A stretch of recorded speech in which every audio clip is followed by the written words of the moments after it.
Denosa has blamed government for a shortage of medical healthcare workers in the country. The union says government has failed to adequately pay health workers and put nursing students and young graduates at jeopardy.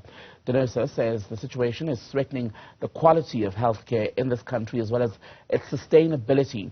Let's speak now to Denosa's communications manager, Sibongiseni Delihlazo. Mr. Delihlazo, a very good afternoon to you and thank you for your time and patience. So you bring this all down to inaction by government and a lack of funds for healthcare as the main problem why we're hearing of a shortage of staff.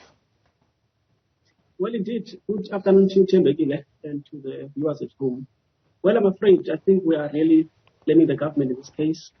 It's quite clear, Tembekile, and I think we should remember we've always been making these complaints for years now, where each and every year, for instance, would make a lot of noise and complaints about the non-absorption of community service nurses, those nurses who have finished their studies and are due to do a year of community service. The government does not plan financially for their absorption into the system. And those are the students who have been funded by the same government so that they could fill the vacant posts that are there in the government, in the public sector. But we are finding ourselves every year where we have to fight for months and months until those nurses get absorbed. Not all of them. Some of them are still sitting at home despondent, whereas their services are greatly needed on the ground and in our healthcare facilities, whose long queues are a serious strain to both patients and healthcare workers who are in those facilities. So definitely, it can't be that the government is surprised that we are having a shortage, and it's a man-made problem, and I think government definitely has to take the blame in this case. And when you say government, should it be Treasury specifically? Because when you speak to the health minister or MECs or other officials in the health department, they say, well, they don't have the money because of budget cuts and Treasury's allocations, which make it difficult to employ more health workers. Well, I'm afraid I think Treasury is the big boss in government. We still do not understand from where we are as to why Treasury would be so much dictating to departments, even to essential service departments like the Department of Health. The Department of Health employs healthcare workers, doctors, nurses, and other healthcare professionals.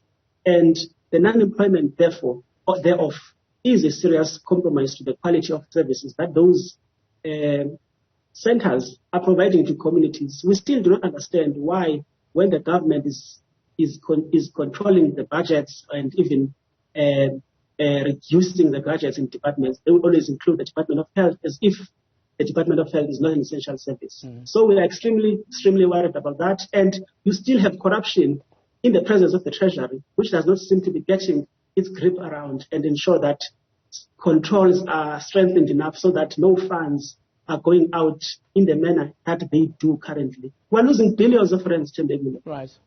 And corruption is taking billions of rands from our fiscus, which will be going to improve operations in our healthcare facilities.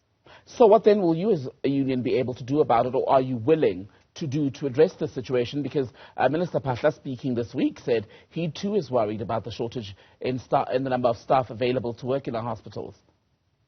Well, that's what surprises us because, well, I mean, there's nothing that we have not said. And in fact, the department knows that.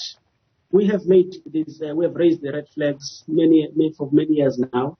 And healthcare institutions and agencies, globally for that matter, have done studies that show the danger of the global shortage of healthcare workers.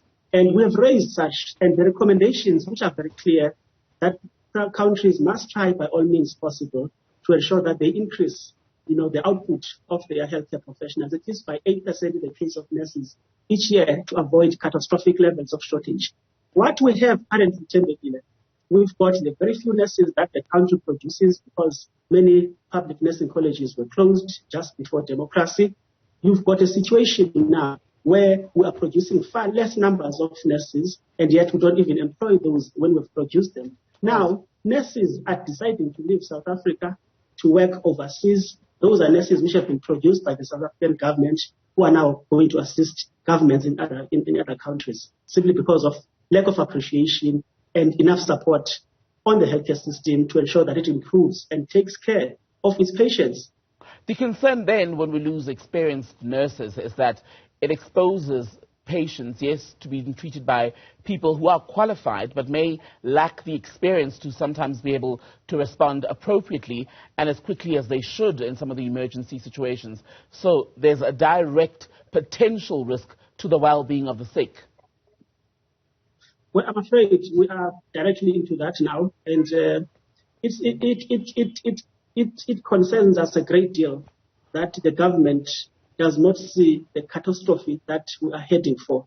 And our greatest concern and fear is that when our government wakes up to realize the essence of keeping the healthcare workers, the few that it has on its system, it will be too late, because those healthcare workers would have left. You have seen where the minister spoke, the research that came out that about 40% doctors are now packing their beds and are ready to leave this country. You don't talk just normal doctors, you talk specialist doctors as well. That is a similar case with nurses. We are not producing enough specialist nurses in this country to take care of our patients in our ICU, trauma, emergency, and the likes. Unfortunately, we are not realizing the impact this is going to have on our system in the next 5 years, not especially when half the population of our nurses that we have on our healthcare system are about to reach the retirement age in the next 5 years.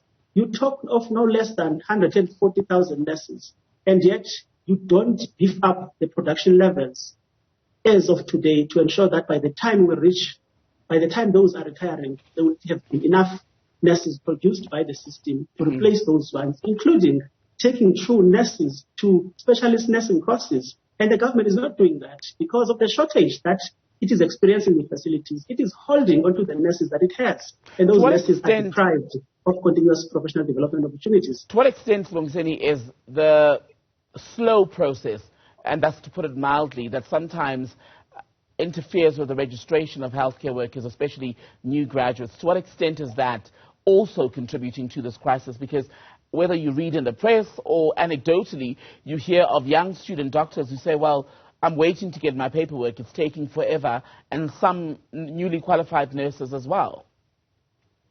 Well, that is the case. It is one of the system glitches which we think need to be improved. Yes, it's a system glitch over nurses that are not enough in our case, but to really sit back and not realize that you still need to invest into the healthcare system. We think there is a direct correlation between the current problem that we are faced and the lack of investment that the government over the years has been neglecting healthcare system. The government is responsible for producing healthcare professionals for South African population, but over the years, the South African government has been reducing its investment into the healthcare services. Hence, the system itself and those institutions are producing far less numbers, and even those less numbers, as you're mentioning, are not able to get onto the healthcare service centers immediately because of these glitches that they would be experiencing. But the lack of investment, poor investment by the government, is resulting in the less numbers that our institutions are producing for the country, which are far less compared to the growing population, the growing burden of disease, and the influx of nationals from foreign countries who must be cared for in South Africa by the facilities here when they are here. Sibongiseni Delihlazo from the Nursing Union Denosa, thank you for your time, sir.